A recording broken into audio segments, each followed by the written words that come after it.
Pookode veterinary സർവകലാശാലയിലെ സിദ്ധാർത്ഥന്റെ മരണത്തിൽ വ്യക്തത തേടി CBI സിദ്ധാർത്ഥൻ ക്രൂരമായ ശാരീരിക ആക്രമണവും അപമാനവും നേരിട്ടുവെന്നും CBI പോസ്റ്റ്മോർട്ടം റിപ്പോർട്ടിൽ തൂങ്ങി മരണമാണെന്ന് പറയുന്നുണ്ടെങ്കിലും പോസ്റ്റ്മോർട്ടം റിപ്പോർട്ടും ഫോട്ടോകളും ഡൽഹി എയിംസിൽ അയച്ച് വിദഗ്ധാഭിപ്രായം തേടും. പ്രതികൾ ക്രിമിനൽ ഗൂഢാലോചന നടത്തിയെന്നും CBI. കേസിലെ അന്തിമ റിപ്പോർട്ടിലാണ് CBIയുടെ കണ്ടെത്ത. വിവരങ്ങളുമായി രേഷ്മ ബാബു ചേരുന്നു.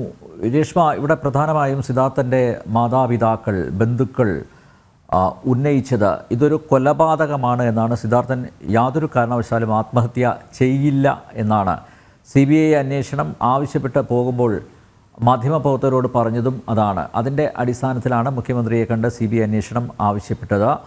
ഇപ്പോൾ CBIയുടെ അന്തിമ റിപ്പോർട്ടിൽ ഇത് ആത്മഹത്യയാണ് എന്ന രീതിയിൽ തന്നെയാണ് പരാമർശം ഉണ്ടായിരിക്കുന്നത്. പക്ഷേ ഈ കൂടുതൽ വ്യക്തത വരുത്താനായിട്ട് ഈ പോസ്റ്റ്മോർട്ടം റിപ്പോർട്ടിൻ്റെ അടിസ്ഥാനത്തിൽ കൂടുതൽ വ്യക്തത വരുത്താനായി എയിംസിലെ മെഡിക്കൽ ബോർഡിൻ്റെ അനുമതി തേടിയിട്ടുണ്ട് എന്ന് പറയുന്നു. അതിന് ഫോട്ടോഗ്രാഫ്സും മറ്റ് പോസ്റ്റ്മോർട്ടം റിപ്പോർട്ടിലെ ചില ഭാഗങ്ങളുമൊക്കെ കൂടുതൽ വിശകലനം ചെയ്യാനായിട്ടാണ് മെഡിക്കൽ ബോർഡിനെ, അതും എയിംസിലെ മെഡിക്കൽ ബോർഡിനെ സമീപിച്ചിരിക്കുന്നത്.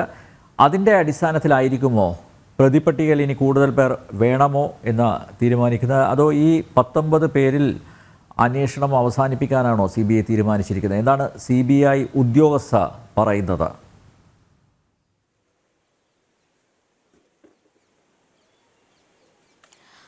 അനിൽ തമ്പ്യാർ, നിലവിൽ CBI നൽകിയിട്ടുള്ളത് അന്തിമ റിപ്പോർട്ടാണ്. അതായത് പ്രാഥമിക കുറ്റപത്രം എന്ന് വേണമെങ്കിൽ നമുക്ക് പറയാൻ സാധിക്കും. അനുബന്ധമായിട്ട് കൂടുതൽ പ്രതികളെ കണ്ടെത്തുകയാണെങ്കിൽ CBIക്ക് അനുബന്ധ കുറ്റപത്രവും വിചാരണ കോടതി മുൻപാകെ സമർപ്പിക്കുവാൻ സാധിക്കും. നിലവിൽ CBIയുടെ ഈ അന്തിമ റിപ്പോർട്ടിൽ പറയുന്നത് പോസ്റ്റ്മോർട്ടം റിപ്പോർട്ടിൽ സിദ്ധാർത്ഥന്റെ മരണം അത് തൂങ്ങി മരണമാണെന്ന് പറയുന്നുണ്ട്. പക്ഷേ അക്കാര്യത്തിൽ കൂടുതൽ വ്യക്തത വേണമെന്നാണ് CBI അറിയിച്ചിട്ടുള്ളത്. ഇതിന്റെ അടിസ്ഥാനത്തിൽ പോസ്റ്റ്മോർട്ടം റിപ്പോർട്ട്, അതോടൊപ്പം തന്നെ പോസ്റ്റ്മോർട്ടം നടത്തിയ സമയത്തെ ഫോട്ടോഗ്രാഫുകൾ, ഇത് സംബന്ധിച്ചുള്ള എല്ലാ രേഖകളും ഡൽഹി എയിംസിലേക്ക് അയച്ചിട്ടുണ്ട്. ഡൽഹി എയിംസിലെ മെഡിക്കൽ ബോർഡ് ഇക്കാര്യം പരിശോധിച്ചുകൊണ്ട് ഒരു വിദഗ്ധ അഭിപ്രായം CBI അറിയിക്കും. ഇതുകൂടി ഇതിനു വേണ്ടിയിട്ട് കാത്തിരിക്കുകയാണ്. ഇതുകൂടി പരിശോധിച്ചുകൊണ്ടായിരിക്കും അന്തിമമായിട്ട് തങ്ങൾ ഒരു നിലപാട് വ്യക്തമാക്കുകയെന്നാണ് CBI അറിയിച്ചിട്ടുള്ളത്. ഈ അന്തിമ റിപ്പോർട്ടിൽ ഗുരുതരമായിട്ടുള്ള ആരോപണങ്ങൾ അല്ലെങ്കിൽ കണ്ടെത്തലുകളാണ് CBI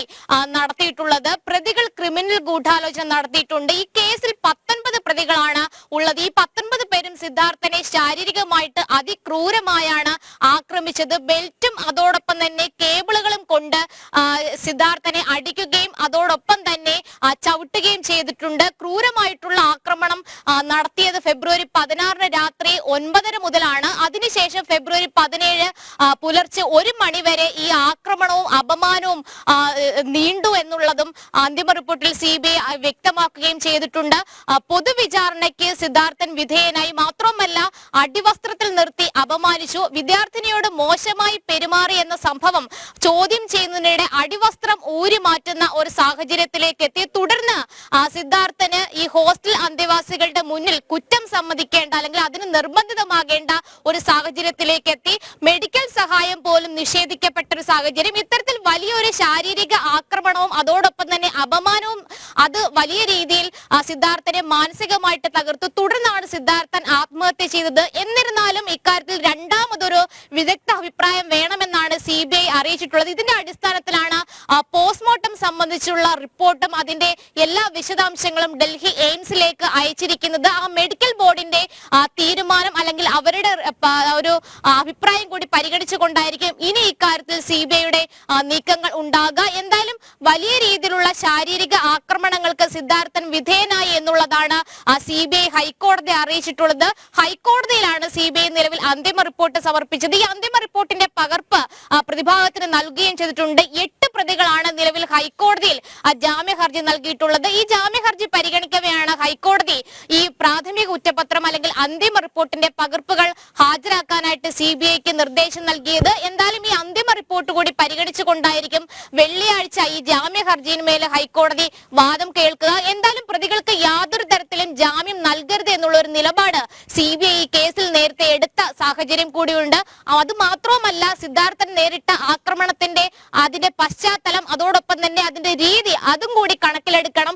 ഈ കേസിലെ പ്രധാനപ്പെട്ട സാക്ഷികളൊക്കെ തന്നെ ഈ പ്രതികളുടെ സഹപാഠികളാണ്. അതുകൊണ്ട് തന്നെ സാക്ഷികളെ സ്വാധീനിച്ചുകൊണ്ട് തെളിവുകൾ നശിപ്പിക്കപ്പെടാൻ സാധ്യതയുണ്ട്. അതിനാൽ ജാമ്യം നൽകരുത് എന്നുള്ളതുമാണ് CBIയുടെ വാദം. എന്തായാലും അന്തിമ റിപ്പോർട്ടിൽ CBI ഉന്നയിച്ചിട്ടുള്ള എല്ലാ കാര്യങ്ങളും കണ്ടെത്തലുകളും ഈ സിദ്ധാർത്ഥന്റെ മരണവുമായി ബന്ധപ്പെട്ട് വലിയ രീതിയിൽ പ്രതികളുടെ കുറ്റം അല്ലെങ്കിൽ അവർ ചെയ്തിട്ടുള്ള കുറ്റം വെളിവാക്കുന്നതാണ്. മാത്രവുമല്ല, ഈ സിദ്ധാർത്ഥന്റെ മരണത്തിൽ നേരത്തെ അനിൽ നമ്പ്യാർ സൂചിപ്പിച്ചതുപോലെ തന്നെ ഈ മരണത്തിൽ ചില സംശയങ്ങൾ തങ്ങൾക്കുണ്ട് എന്ന് രക്ഷകർത്താക്കൾ ഉന്നയിച്ച ഒരു സാഹചര്യമുണ്ട്. അത്തരമൊരു സംശയം CBIക്ക് നിലനിൽക്കുന്നുണ്ട്. പോസ്റ്റ്മോർട്ടം റിപ്പോർട്ട് മാത്രം കണക്കിലെടുക്കാതെ ഈ റിപ്പോർട്ടിൽ പറഞ്ഞിട്ടുള്ള എല്ലാ കാര്യങ്ങളും മറ്റൊരു മെഡിക്കൽ ബോർഡിന്റെ മുന്നിലേക്ക് വെച്ചുകൊണ്ട് അവരുടെ റിപ്പോർട്ട് അല്ലെങ്കിൽ അവരുടെ അഭിപ്രായം കൂടി ഇക്കാര്യത്തിൽ CBI തേടിയിരിക്കുകയാണ്. അതിനുശേഷമായിരിക്കും പിന്നീട് ഈ അന്തിമമായിട്ടുള്ള ഒരു കുറ്റപത്രം വിചാരണ കോടതിയിൽ സമർപ്പിക്കുക. പൂക്കോട് വെറ്ററിനറി സർവകലാശാലയിലെ സിദ്ധാർത്ഥന്റെ മരണത്തിൽ കൂടുതൽ വ്യക്തത തേടി CBI സിദ്ധാർത്ഥൻ ക്രൂരമായ ശാരീരിക ആക്രമണവും അപമാനവും നേരിട്ടുവെന്ന് CBI പോസ്റ്റ്മോർട്ടം റിപ്പോർട്ടിൽ തൂങ്ങിമരണമാണെന്ന് പറയുന്നുണ്ടെങ്കിലും പോസ്റ്റ്മോർട്ടം റിപ്പോർട്ടും ഫോട്ടോകളും ഡൽഹി എയിംസിൽ അയച്ച് വിദഗ്ധാഭിപ്രായം തേടും. പ്രതികൾ ക്രിമിനൽ ഗൂഢാലോചന നടത്തിയെന്നും CBI. കേസിലെ അന്തിമ റിപ്പോർട്ടിലാണ് CBIയുടെ കണ്ടെത്തൽ. രേഷ്മ ബാബുവാണ് വിവരങ്ങൾ നൽകിയത്.